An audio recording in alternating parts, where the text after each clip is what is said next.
ecstasy, don't you close your eyes. Hold on to me on this sleigh ride. Bring me the light, bring me the light, bring me the light, bring me the light. Hi guys, how are you all doing? Welcome back to my channel and welcome to the first festive reading vlog. I mentioned it in a couple of my other videos that in December, in the season leading up to Christmas, I would really like to put out frequent festive reading vlogs, maybe once or twice a week, depending on how I read and how many books I finish. The idea is that once I finished around 4 books, let's say 3 to 5 books, I will finish the vlog and I will upload it so that we can enjoy reading together.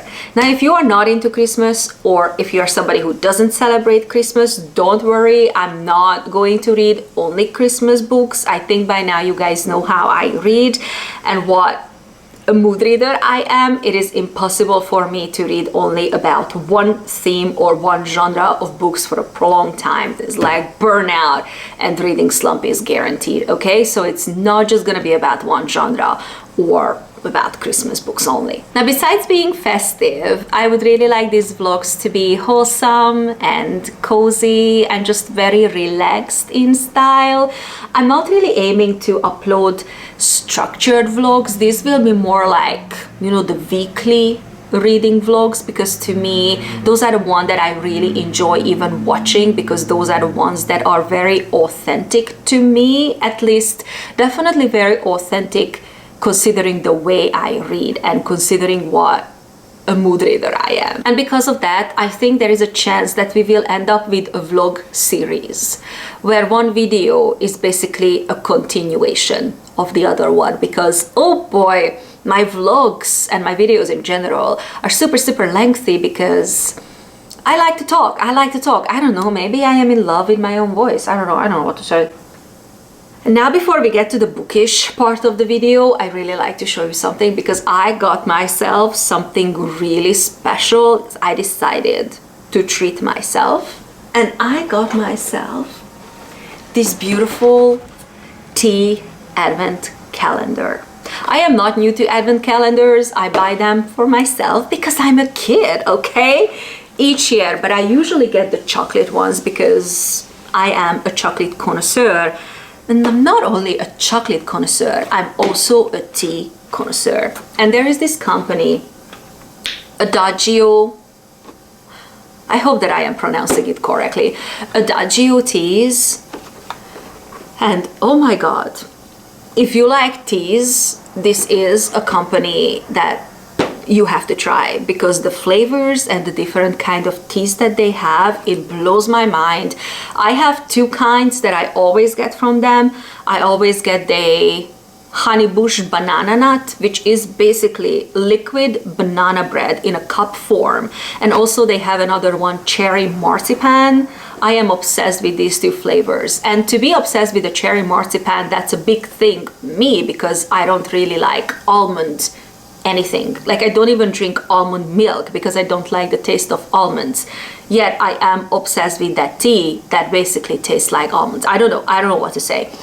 I also tried a couple of other flavors from them, because I make hot tea and I also make iced tea. They have a whole variety of fruity flavored black teas that I really like. And this advent calendar, this is definitely on the pricier side, but again, I decided to treat myself, and it's so beautiful. I don't know, I'm hoping that you can see everything. I'm sorry I'm sitting like in front of the window because this is right now the best spot, but I hope that it doesn't really ruin the picture. And if you open this calendar, look at this. Oh my god, this is so gorgeous. And with this one, basically I can sample 24 different flavors. I got the decaf version.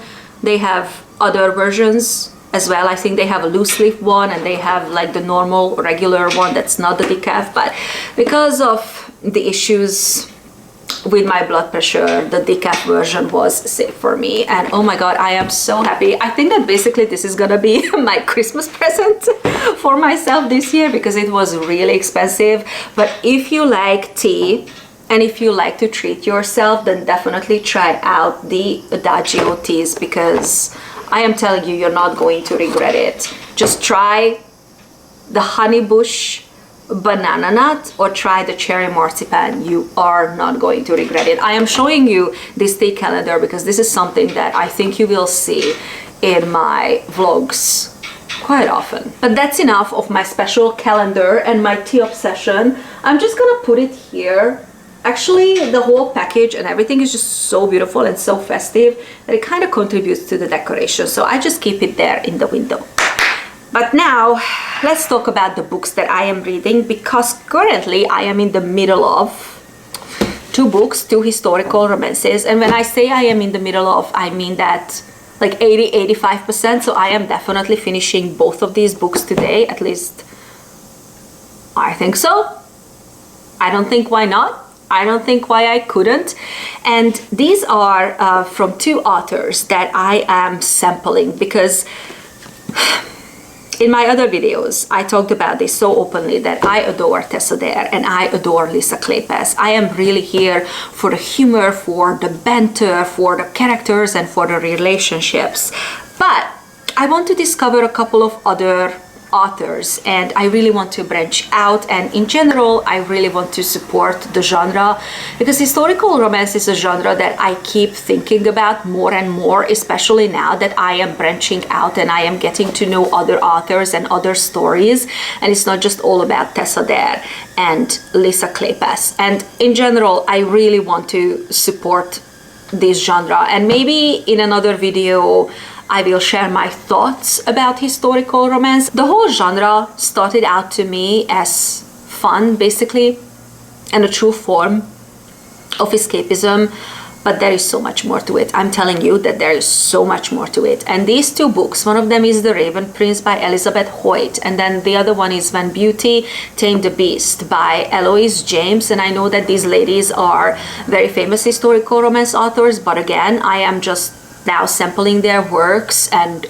wow, like I am obsessed with both of these books. Okay, now let's start with The Raven Prince by Elizabeth Hoyt, and our female main character in this book is Anna Wren, and she is a widow who is living with her mother-in-law and a servant girl, and unfortunately their investments are running out and they desperately need money. So Anna decides to find a job, and she decides to become the secretary of the Earl who is, you know, a typical broody man, broody hero with pox marks on his face, and just his general, he has like an appalling personality. But of course, when it comes to Anna, he has a soft spot for her.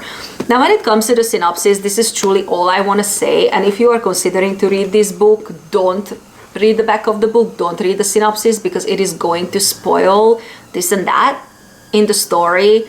I would say do not read the synopsis. I am really enjoying this book, and I think that I am going to pick up the other books in the series, and definitely other books from the author. This was a very, very, very pleasant surprise, because I tried some other authors, and now I am just looking at the gigantic pile of historical romances that I have and I read this year, and some of them were a total flop, but I am so happy that Elizabeth Hoyt actually works with me. And then the other one is Eloise James. This is a second book in a series, but I started with this one because it is supposed to be a Beauty and a Beast style historical romance retelling, and it is so good, guys. It is so good, it's unbelievable. So our main character in this book is Lynette, and Lynette is a beautiful woman inside and out, and she has a very voluptuous body, and she is very blessed in the chest area. And then one day, because of her dress and because of the tailoring of her dress, somebody starts a rumor that she is pregnant. And you know, back in those days, it basically meant that that lady was completely ruined. But her father decides that, you know what, it's okay.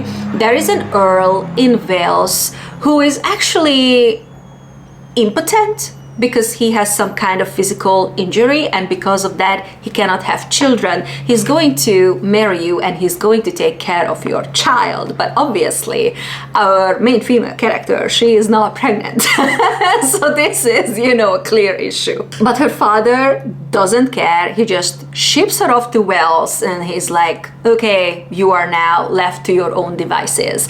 And when she arrives and meets the earl, then obviously it turns out that the guy is not that bad. He is not as broody and disgusting everybody, you know, describes him to be. He is actually a physician and he lives in this gigantic Welsh castle, and this castle is technically a hospital where he is treating his patients. What I truly adore about this book actually is that it's not non-stop romance, though in general when it comes to historical romances I know that it's a misconception because many people think that it's just smut and it's just like non-stop romance and characters being on top of each other, but it's actually not true, and this book is the perfect example.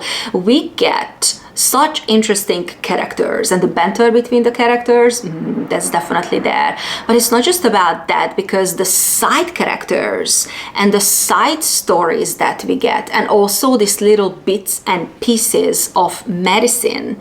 I mean, it's still like Victorian times, so medicine, you know, at the time they called it medicine. It's actually very interesting and very refreshing, and I really enjoy that. I am definitely finishing these two today. I will check back in when I am done. And also I am starting next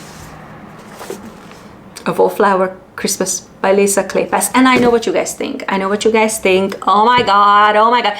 But this is the book that I've been wanting to read since, like, I don't know when this book was delivered, mid-November or maybe even early November, and this is the book that I wanted to read, but I just decided no, when it's like December 1st or December 2nd, you can pick up this book, Zsuzsi, but not before December. So I was a good girl, I waited, and I cannot wait to start this book. I think I mentioned it in my unhaul video that this is the book that had that kind of weird scent, because this is a used book and somebody scented it, so I cannot smell how used it is. But honestly, like the smell of the scent or the perfume that they used is like so hard, I cannot stand it.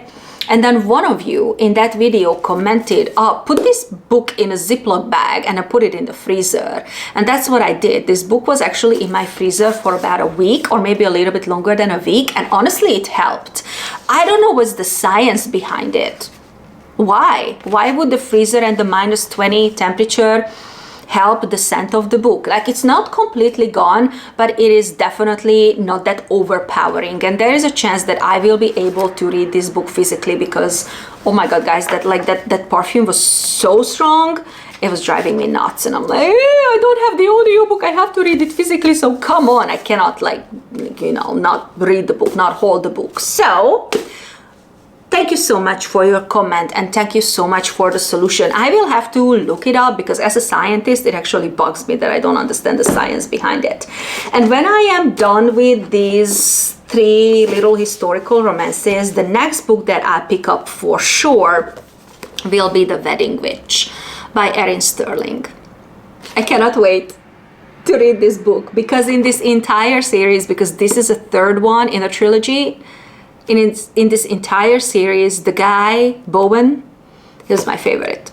He's my favorite. And in this book, we're also in Wales. And then also in this book, we are also in Wales. And then in this book, I don't know where we are in this book. Oh my god, are we in Wales? No, I don't think so. No. But in these two, we are definitely in Wales. So I don't know what to say. Anyways, guys, once I am done with some of these books, I'll pop back in and I'll give you an update. So see you in a couple of seconds. Guys, I am back and I have so much to say. One, I built a book Christmas tree that is sitting right next to me. After this clip, I will show you everything. I will show you all my Christmas decorations. It will be like basically a little bit of a tour. And also I finished 4 books and I started a 5th one. But first, let's just discuss these 4. So I finished The Raven Prince and I finished When Beauty Tamed the Beast. I freaking adore them. I love these 2 authors and I cannot wait to read more from them in general and to read the other books in this series because I really liked it. I also finished A Wallflower Christmas by Lisa Kleypas. I personally would describe this book as a fan service. It is so clear that Lisa Kleypas wrote this book for everybody out there who adored the Wallflower series and the characters, and obviously only pick up this book once you finish that series. Because when it comes to the plot, honestly, there is not really a plot other than the Wallflowers coming together with their families to celebrate the Christmas together. And while they are doing that, they are also trying to find a bride to Lillian's and Daisy's brother, Rafe. Basically, that is the plot. But this book is very short. I think it's around 200 pages. Yeah, 216 pages. And I think that while I definitely enjoyed it because I love the Wallflowers, I love the characters, and I wanted to spend some time with them, you know, especially during Christmas time. So I think it was fantastic. But when it comes to the other part of the plot, when it comes to Rafe and when it comes to his romantic relationship, I did not really enjoy that part of the book, I'm not gonna lie. One, because I didn't really like Rafe's character up until like 50% in the book. I was like, I'm not sure how I feel about this guy. Yeah, he's an American, and you know, they make it into a point that he's an American, so he will behave and act very differently than, like, you know, the English gentleman at a time. But still, I was like, this guy is just a little bit weird. That was up until like about 50%, and then I started to see, or the author started to show a different side of him. So I was like, oh, okay, I'm getting into this character, I'm getting into this relationship. But then the book ended, and because this book was so short, there was no space, there was no room to really feel for the characters, to develop any feelings for the characters. And I even did not really feel the connections between the characters, and that's a problem to me. When I read a romance book, the connection really have to be there. If it's just like spice immediately, that is something that I don't like. It's the connection I don't like. I need a little bit of arc, I need a little bit of development, and that's unfortunately, that did not happen in this book. But considering the length of the book and considering how many characters we have in this book, I think it's understandable. If you enjoy the Wallflower series but have not read the Christmas edition, then I would recommend that you pick it up. And just a little bit of update on the smell. It's back. It's back. Unfortunately, the freezer trick didn't fully work. So yeah, this is easily, it was easily the most smelly and pungent reading experience that I ever had in my life. And the other book that I finished is The Wedding Witch by Erin Sterling, and just by reaction probably you guys can tell that I freaking adored this book. Now this book follows Bowen Penhallow, who is a witch, and he's been my favorite brother and my favorite witch in the entire series. He is a mountain man, somebody with an out of control facial hair who lives in the mountains of Wales in total seclusion, and he is studying dark magic there. His best friend is a ghost, and there is a reason for that.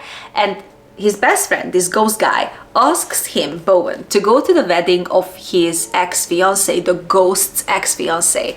It's a winter wedding, it's a Christmas wedding. Then he goes there, and there he meets Tamsin, who's not a witch, and she's been actually working for Bowen for about a year now. Tamsin is somebody who's acquiring and selling magical items and Again, exclusively she's been working for Bowen, but somehow she also ends up at this Christmas wedding, and then certain things happen and the story unfolds. And this is a very short book. Yeah, 278 pages. I think it's a very short romance book, but this packed a punch. I absolutely adored it. Now, this book totally won me over. This is possibly my favorite in the trilogy. I feel that this book had everything. I really liked the male character, the female character, the relationship, the secondary characters. We had so many secondary characters in this book, and by now you know exactly that I need a bunch of characters in my book if I really want to enjoy that. And it's not enough that the secondary characters are there, they also need to have a story. I also enjoyed the plot and the plot twist, which obviously I cannot say anything about because that would be a huge spoiler. Now, I do want to say that this book, just like all the other books in the series, and I'm pointing at the tree because I use the books and I build them into the tree. Anyways, so all these books are spicy, and this is no different. This is also spicy. I think I also really like this book not only because spooky meets Christmas, magic meets Christmas, and who doesn't like to read about magic during Christmas time, right? No. But it's because of the narrator. Because the narrator, Mary Jane Welsh, she is one of my favorite audiobook narrators, and she narrates a lot of different historical romances, specifically Tessa Dare and Lisa Capes, and every single time she does such an excellent job, and in this book it was no different. Now, I do have to say that when it comes to the narration, that I really like her Welsh, and in this book there are a lot of Welsh characters, and I personally think that she did a fantastic job. And in any other books, because we have Welsh characters in the historical romances, right? She does a fantastic job. With English, fantastic job. But when it comes to her American accent, and Tamsin is American, her American accent, it kills me. It's so funny. It's funny to the point, and it's annoying to the point where I actually enjoy it. I don't know what to say about that. And the next book that I am reading in today's video, and probably the last book that I am reading in today's video, is The Marriage Portrait by Maggie O'Farrell. And this is a reread for me, but I am in a historical mood, and I also want to reread a couple of my books. I am working on a winter book recommendations video, and I came across this book and also The Miniaturist by Jessie Burton, and I kind of want to read both of these books in December, and I think that's what I'm going to do. The first time when I read this book, it absolutely blew my mind. This book tells the story of the very young Duchess of Ferrara, Lucrezia de Medici, up until her death. Very young, she died very young at the age of 16, and many people thought at the time, and many people still think, that her husband had a hand in her very early demise. I freaking adored this book. I love every single book that I read by Maggie O'Farrell. This is the one that I chose to reread, but I'm telling you, I am also rereading The Miniaturists in December. Once I am done with this book, I will pop back in and I will update you guys. But now, let me show you my Christmas decoration. I think I did a really good job. I really like my Christmas decoration this year. This is how the decoration looks like, guys. This is what you see when you walk into the room. My favorite part is definitely the lights, but let me show you everything in detail.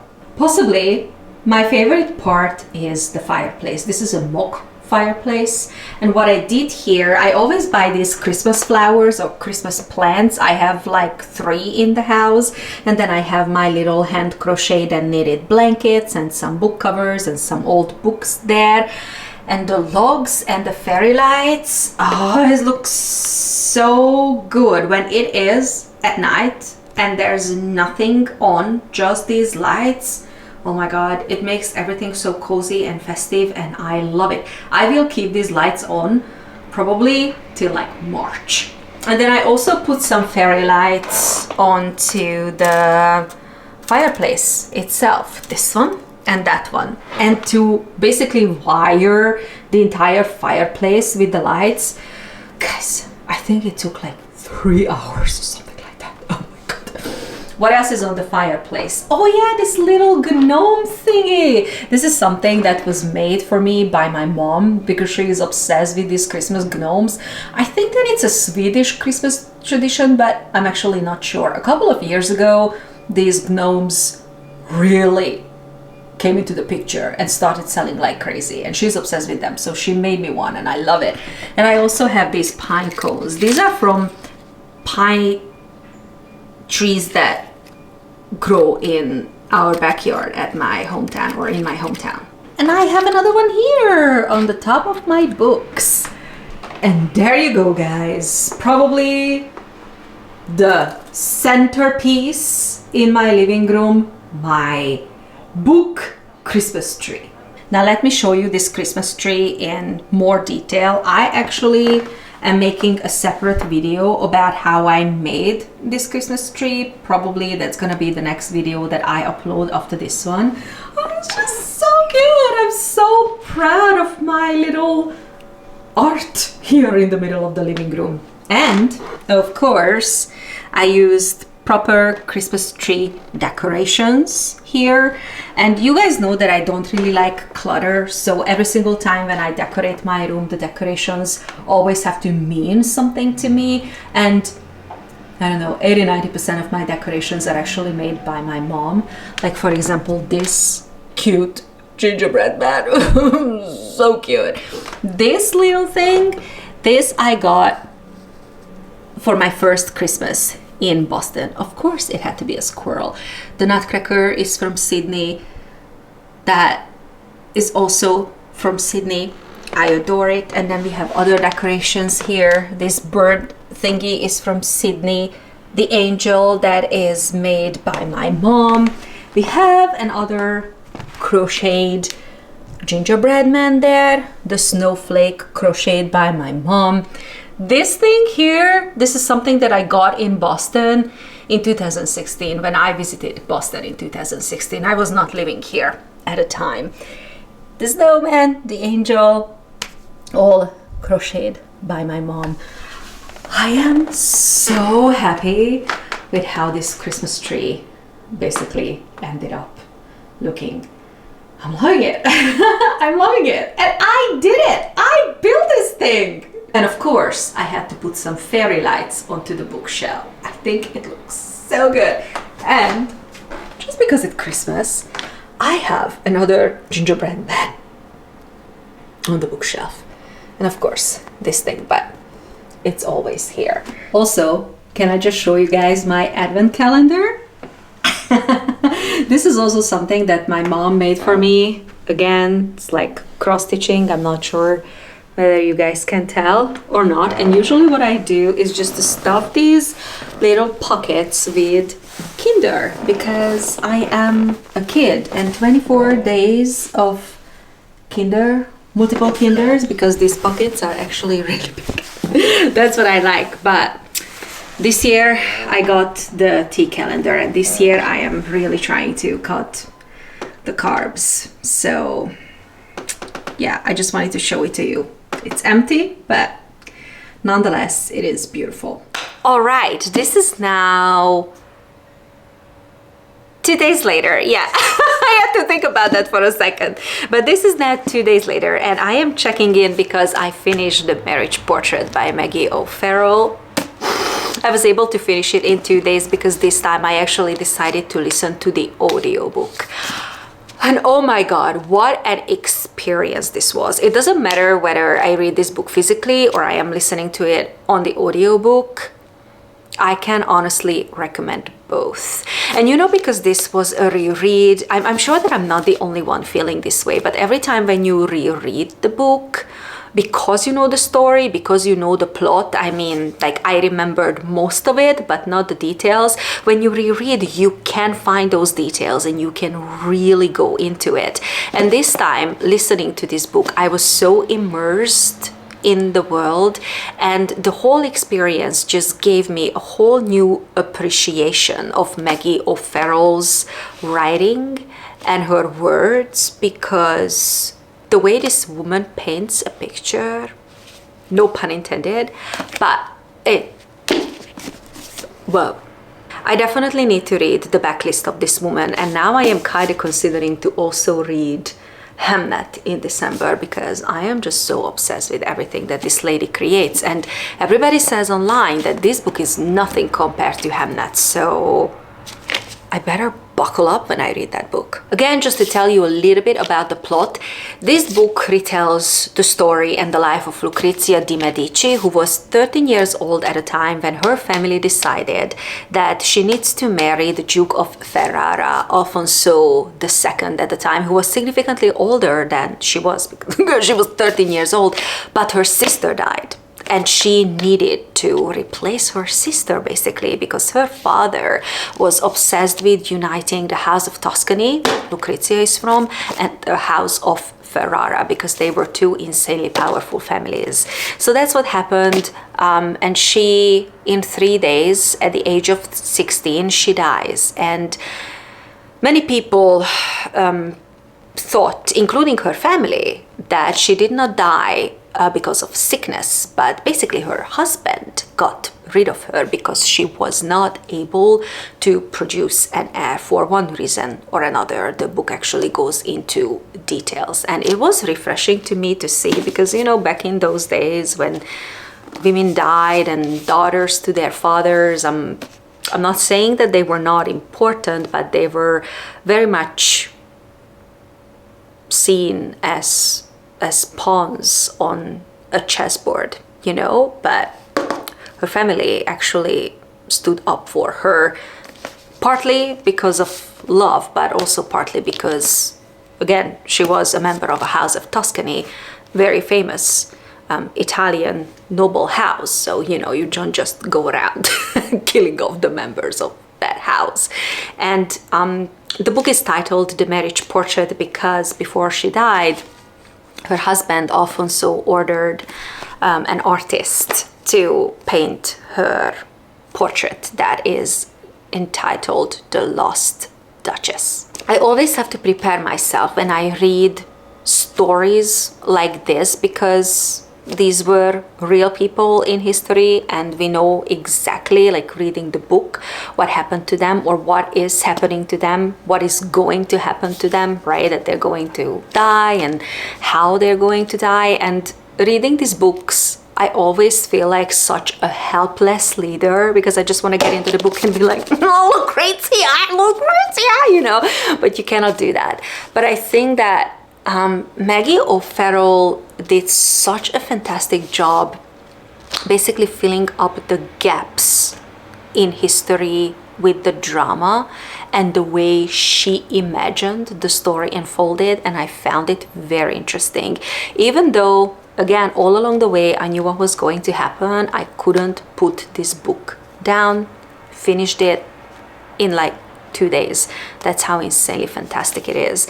And also, maybe that's why Maggie O'Farrell writes a lot of historical stuff, but she just has a way with words and the images and how she captures that particular historical world. And it's like she really transports you into that world. It's like you're there. The whole imagery, the streets, the houses, the costumes, the way they talked, the way they moved. I was transported back to Renaissance Italy. I am going to end the first vlog here, guys, because it's been a lot of books and I have to start editing and uploading the videos.